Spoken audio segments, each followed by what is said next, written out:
दोस्तों आज हम लोग बात करेंगे इंडिया की सबसे ज्यादा फ्लोरोकेमिकल कॉम्प्लेक्स बनाने वाली कंपनी जिसका नाम है नवीन फ्लोरिन इंटरनेशनल लिमिटेड। तो यहाँ पे उस जो फ्लोरोकेमिकल है उसका क्या यूज है, तो एक एक करके हम लोग डिस्कस करेंगे। उसके साथ साथ इस कंपनी का हम लोग फंडामेंटल और टेक्निकल भी चेक करेंगे और हम लोग को पता चलेगा कि ये जो अभी का जो लेवल चल रहा है बहुत अच्छा खासा मल्टीबैगर बनने के बाद क्या अभी भी इसमें अपॉर्चुनिटी बचा हुआ है, क्या ये और भी आगे चढ़ सकता है, और अगर भी चढ़ेगा तो हम लोग को कौन सा प्राइस में एंटर करने से ज्यादा हम लोग का रिस्क एंड रिवॉर्ड रेशियो के हिसाब से फेवरेबल होगा। तो आखिर तक वीडियो के साथ मेरे साथ बने रहिएगा सो दैट आपको कंप्लीट इंफॉर्मेशन नवीन फ्लोरिन के ऊपर मिल सके। नमस्कार दोस्तों, मार्केट डिलाइट में आपका स्वागत है। मैं आपके साथ बात करने वाला हूं आज नवीन फ्लोरिन इंटरनेशनल लिमिटेड के बारे में।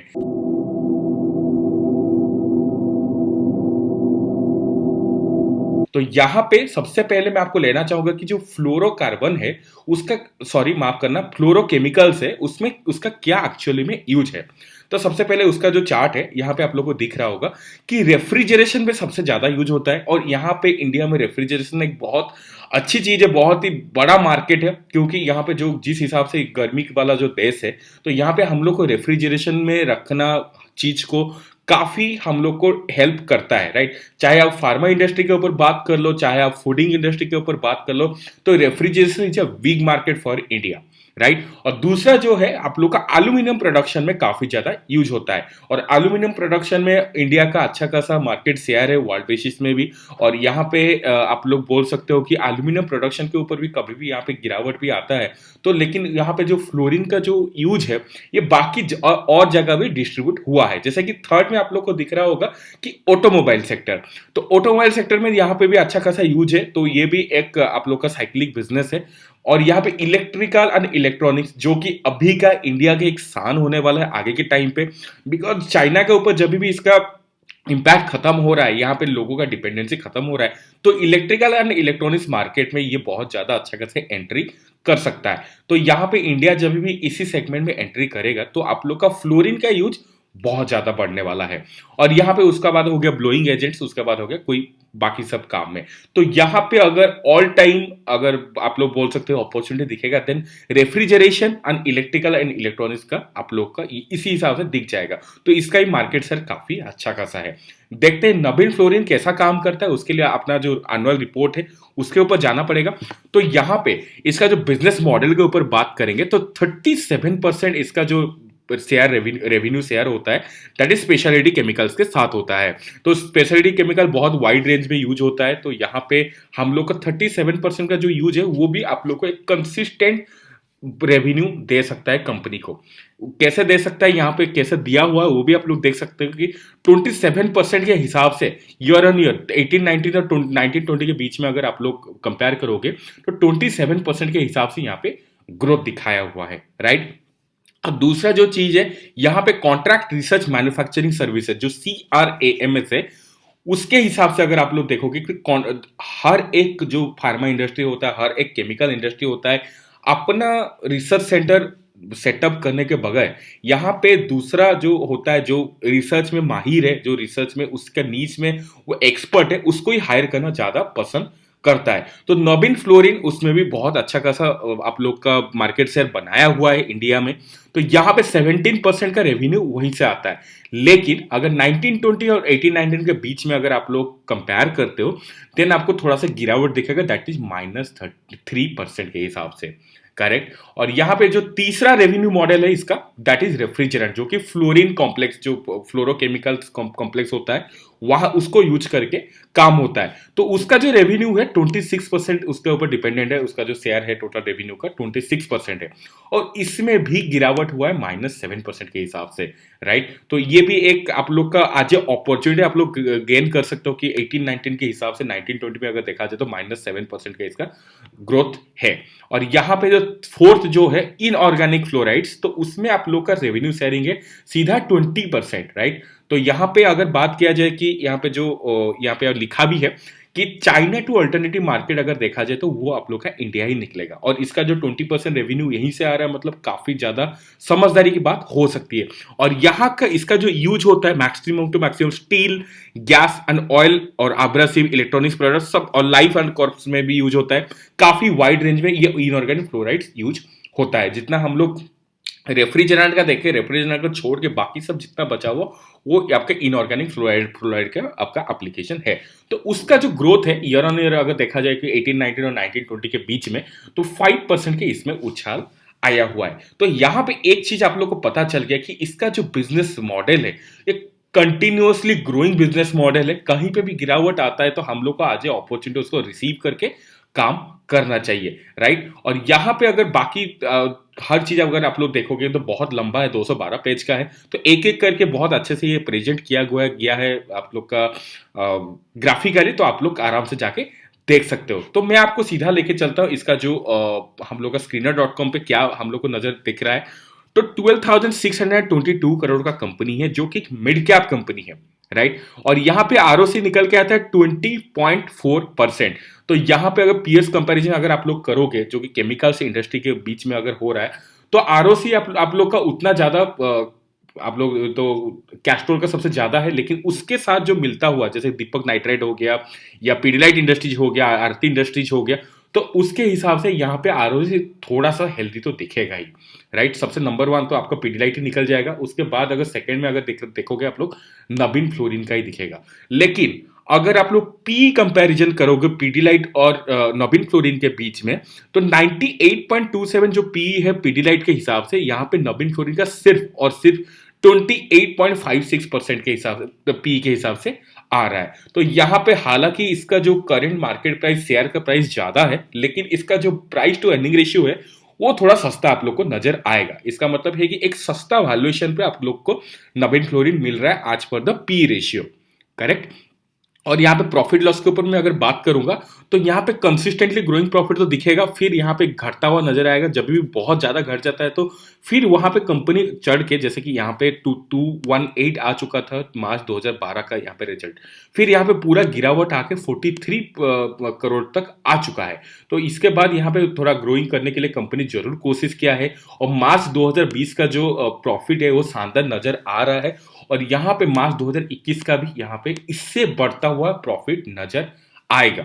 जैसे कि लास्ट 12 महीने के हिसाब से बात करें तो 442 करोड़ का यहाँ पे शो कर रहा है। और अगर क्वार्टरली वाइज आप लोग बात करोगे तो यहाँ पे भी यहाँ पे प्रॉपरली आप लोग को कंप्लीटली नजर आ जाएगा कि कंपनी एक ग्रोथ स्टेज में है, और इसी ग्रोथ स्टेज को आप लोग फायदा उठाते हुए आप लोग यहाँ पे इन्वेस्ट कर सकते हो। और यहाँ पे अगर मैं बात करूंगा जो प्रॉफिट लॉस की, जो कि क्वार्टरली हिसाब से जो होता है, तो यहाँ पे नेट प्रॉफिट आप लोग को लास्ट 3 से 4 महीने के हिसाब से दिखाएगा कि मार्च 2020 में सबसे ज्यादा जो हो रहा है 273 करोड़, यहाँ पे जून 2020 में 56 करोड़ का प्रॉफिट दिखाया हुआ है। थोड़ा सा आपको क्वार्टर वाइज प्रॉफिट घटा हुआ है, और यहाँ पे सितंबर 2020 में अच्छा खासा बढ़ा हुआ है, और दिसंबर का रिजल्ट आने में थोड़ा समय है, तो उसके हिसाब से अगर बात किया जाए तो आप लोग को एक ग्रोथ नजर आ सकता है, करेक्ट। अगर यहां पे हम लोग तो प्रॉफिट देख लिए, हम लोग को देखना है कि फ्री कैश फ्लो सस्टेन है कि नहीं। तो फ्री कैश फ्लो आप लोग को दिख जाएगा 209 करोड़ का, एक अच्छा खासा फ्री कैश फ्लो लास्ट 3 साल का। और यहाँ पे लास्ट 5 साल का अगर कैश फ्लो देखा जाए तो 183 करोड़ का दिख जाएगा। तो उस हिसाब से कंपनी खाली प्रॉफिट नहीं कमा रहा है, अपने साथ कैश फ्लो भी मेंटेन रखा हुआ है, हेल्दी कैश फ्लो मेंटेन रखा हुआ है। तो उस हिसाब से भी एक मिड कैप कंपनी के हिसाब से आप लोग का कैश फ्लो भी ढंग का दिख रहा है। लेकिन सबसे जो प्रॉब्लम वाली बात है, मैं उसको लास्ट में रखा हुआ हूं इसलिए क्योंकि इसको थोड़ा ज्यादा डिस्कशन करने का जरूरत है। सबसे पहले यहाँ पे 30.5% का यहाँ पे प्रोमोटर होल्डिंग दिख रहा है, राइट। और यहाँ पे 30.5% का जो प्रोमोटर होल्डिंग है, यहाँ पे प्लेस परसेंटेज भी उसमें से 3% के आसपास का है। तो इतना कम है, तो हम लोग को एक बार शेयर होल्डिंग पैटर्न में थोड़ा ज्यादा रिसर्च करने का जरूरत है। जो कि यहाँ पे प्रोमोटर होल्डिंग 31.96% 3 साल पहले था, वो घट के 30.51% तक आ चुका है। और एफआईए का जो होल्डिंग है वो 3 से 4% के हिसाब से यहाँ पे बढ़ा भी हुआ है, 17% से सीधा 21% तक, राइट। और डीआई का होल्डिंग की बात किया जाए 16.73% के हिसाब से था, वो 20.33 के यहाँ पे 4% के इजाफा आया हुआ है। लेकिन पब्लिक वाला जो होल्डिंग है उसमें घटा हुआ है, जो कि आप लोग देख सकते हो कि जो अजीत उपाध्याय जो पब्लिक होल्डिंग में थे, उनका जो स्टेक होल्डिंग है 1% के हिसाब से घटा हुआ है। और बाकी अगर पूरा कंप्लीटली आप लोग अगर रिसर्च करोगे तो काफी पब्लिक वाइज जो मास जो होता है आप लोग का एचएनआई जो होता है हाई नेटवर्थ वाला, उनका जो आप लोग का स्टेक होल्डिंग है वहां पे घटता हुआ नजर आएगा। लेकिन इंस्टीट्यूशनल इन्वेस्टर के हिसाब से या प्रोमोटर के हिसाब से कोई भी घटा हुआ नजर अभी तक नहीं आएगा। बट स्टिल इसी हिसाब से अगर इन्वेस्टर शेयर होल्डिंग पार्टनर के हिसाब से अगर देखा जाए तो इसको बहुत ज़्यादा क्वांटिटी में इन्वेस्ट करना हम लोग के लिए ज़्यादा सेफ नहीं रह सकता है, बिकॉज आगे के लिए अगर प्रोमोटर होल्डिंग अपना बढ़ाता है देन धीरे धीरे ग्रेजुअली अपना जो इन्वेस्टमेंट है उसको बढ़ा सकते हैं, राइट। तो ओवरऑली देखा जाए, चाहे वो डेट की भी बात कर लीजिए, डेट भी काफी कम है, मतलब नेग्लिजिबल है, जो कि 2.737 करोड़ का है। तो ओवरऑली कंपनी का फंडामेंटल और जो फिनेंशियल है काफी स्ट्रांग है, और फिनेंशियल और भी इंप्रूव कर सकता है, उसे नजर बिल्कुल आ रहा है। लेकिन थोड़ा सा कसन रहना है कि क्वांटिटी को ज्यादा रख के यहाँ पे काम नहीं करना चाहिए। बट ये एक आप लोग बोल सकते हो कि ये जो मोट होता है, इकोनॉमिक मोट होता है, इंडस्ट्रियल मोट इसके पास है, और यहाँ पे मार्केट लीडर भी है, तो उस हिसाब से आप लोग को उस प्रोस्पेक्ट में अच्छा खासा इन्वेस्टमेंट में रिजल्ट मिल सकता है। तो बिना टाइम वेस्ट के मैं आपको लेना चाहूंगा इसका जो टेक्निकल एनालिसिस में। तो टेक्निकल एनालिसिस में 1 डे चार्ट में यहाँ पे कंसोलिडेशन हुआ है, इस कंसोलिडेशन का जो रिजल्ट निकलेगा किस तरफ निकलेगा उसको जानने के लिए हम लोग का इसका जो अपर वाला हम लोग का टाइम फ्रेम है उसको जाना पड़ेगा। तो अपर वाला टाइम फ्रेम में बोल रहा है कि थोड़ा सा गिरावट हो सकता है, राइट। तो यहाँ पे जब भी गिरावट होगा, यहाँ पे अगर कंसोलिडेशन शुरू भी हो जाएगा तो 1 डे चार्ट में एक बार गिरावट हो सकता है। और 1 मंथ के हिसाब से बात किया जाए तो सेम सिचुएशन यहाँ पे भी दिख रहा है। एक बार जो गिरावट है बहुत ज्यादा ऊपर चढ़ गया था, तो इसका जो करेक्शन है एक बार पॉसिबिलिटी है। तो इस हर जगह जो करेक्शन आता है एक अच्छी कंपनी में हम लोग को एक बार अपॉर्चुनिटी के हिसाब से लेनी चाहिए। Then for the short term यहाँ पे आप लोग का 2336 रुपए का एक बार आप लोग का रिजल्ट देखने के लिए मिल सकता है, एक लेवल देखने के लिए मिल सकता है, राइट। अगर मल्टीबैगर के हिसाब से बात किया जाए तो ऑलरेडी तो मल्टीबैगर ये बना हुआ है, और यहाँ पे रिवर्स ट्रायंगल बनाते हुए तो बहुत सदियों हो गया, 2013 में बना हुआ था। और यहाँ पे हम लोग का जो 20 एक्सपोनेंशियल मूविंग एवरेज से काफी दूर भाग गया है।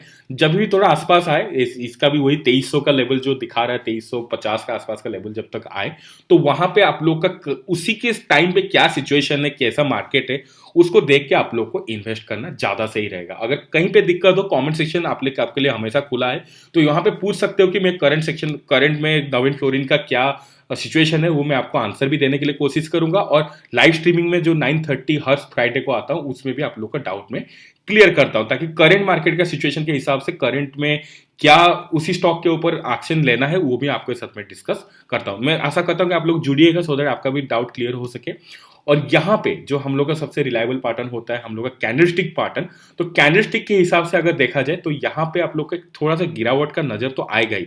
एक बार तो हम लोग को ये 1 डे का चार्ट है, ऑफकोर्स यहाँ पे आप लोग को एक कंसोलिडेशन दिखेगा, लेकिन कंसोलिडेशन के बाद यहाँ पे अगर लंबा टाइम के लिए अगर आप लोग टाइम फ्रेम में अगर काम करोगे तो यहाँ पे एक बार जो लेवल्स है उस लेवल में अगर आप लोग ध्यान में दोगे तो यहाँ पे भी वही 2400 लेवल यहाँ पे दिख भी जा रहा है। तो 2396 2346 का इसके आसपास का यहाँ पे नजर आ जाएगा। तो गिरावट तो पक्का है, गिरावट का जो लेवल है उसका जो रेंज है वो 50 रुपीज के आसपास का ही है, उसी 50 रुपीज के आसपास का गिरावट तक हो सकता है। रेंज जो हो सकता है, जो टारगेट में आपको बता रहा हूँ शॉर्ट टर्म में, वहां से जो रीजन होगा वो करेंटली रीजन के साथ ही होगा, लेकिन अभी के लिए थोड़ा कंसोलिडेशन मोड में जा सकता है नवीन फ्लोरिन इंटरनेशनल लिमिटेड, राइट। और यहाँ पे मैं डाइवर्जेंस चेक किया हुआ था, तो डाइवर्जेंस बना नहीं हुआ था, उसका चार्ट में सामने नहीं लाया हूँ। अभी का जो चार्ट है आपके सामने वो है आपका कोरिलेशन कोफिशिएंट। तो कोरिलेशन कोफिशिएंट के हिसाब से काफी शानदार दिखेगा, 0.88। तो यहाँ पे काफी ज्यादा मतलब जब भी निफ्टी का मूवमेंट जिस तरह भी होता है 88% का लगभग यहाँ पे चांसेस है कि नवीन फ्लोरिन का यहाँ पे उसी हिसाब से मूवमेंट हो। तो अगर उसको नजर में रख के अगर आप लोग काम करोगे, कभी भी इन्वेस्टमेंट करोगे, एक बार निफ्टी का एनालिसिस कर लेना, निफ्टी किस तरफ जा रहा है, तो उसी हिसाब से आप लोग को ज्यादा मदद मिल पाएगा, एक आप लोग का एडिशनल बेनिफिट मिल पाएगा, राइट। और यहाँ पे हम लोग का जो कंक्लूजन पे लाने के लिए हम लोग को हेल्प करता है ताकि हाइकिनेसियन स्टोकेस्टिक आरएसआई का ग्राफ, तो यहाँ पे ऑलरेडी बाइंग सिग्नल तो आ ही चुका था, लेकिन यहाँ पे इसको रेस्पॉन्ड नहीं किया गया और यहाँ पे गिरावट भी दिखाया हुआ है। लेकिन अभी का सिचुएशन में अगर देखा जाए तो यहाँ पे कोई उतना ज्यादा हम लोग बोल नहीं सकते, बिकॉज रेंज के अंदर ही एंट्री कर चुका है। और 1 वीक के हिसाब से बात किया जाए तो आप लोग को यहाँ पे एक गिरावट ही नजर आएगा, एक ओवरबॉट जोन में जाने से पहले ही, ओवरबॉट जोन जाने से पहले से ही यहाँ पे गिरावट दिखा चुका है, और 3 रेड कैंडल भी बन चुका है। और यहाँ पे 1 मंथ के हिसाब से बात किया जाए तो यहाँ पे ऑलरेडी ओवरबॉट जोन में चला गया, लेकिन आज सच कोई भी सेलिंग सिग्नल नहीं दिख रहा है। करेक्ट। तो ओवरऑली कुल मिला के अगर बात किया जाए तो आप लोग के शॉर्ट टर्म में गिरावट जरूर दिख सकता है। अगर उस गिरावट को आप लोग को आज अपॉर्चुनिटी रिसीव करना है तो स्मॉल क्वांटिटी में एक बाय करना ज्यादा अच्छा रहेगा और उसमें आप लोग को प्रॉफिट निकाल सकते हैं, बिकॉज इसका जो मार्केट जो है काफी शानदार मार्केट है। तो उस हिसाब से आप लोग को रेस्पॉन्ड बिल्कुल करना है। तो ये था नवीन फ्लोरिन इंटरनेशनल लिमिटेड की एक फंडामेंटल टेक्निकल एनालिसिस। कैसा लगा मेरे को एक बार कमेंट्स में जरूर बताना। अच्छा लगा तो जरूर लाइक करना, हौसला बना रहता है। और आपको कोई भी दिक्कत हो वो भी आप लोग कमेंट सेक्शन में पूछ सकते हो। आपका अपना अपना फैमिली का और अपना पोर्टफोलियो का ख्याल रखते रहिए और अगले वीडियो के लिए मेरे को इजाजत दीजिए। Thank you so much.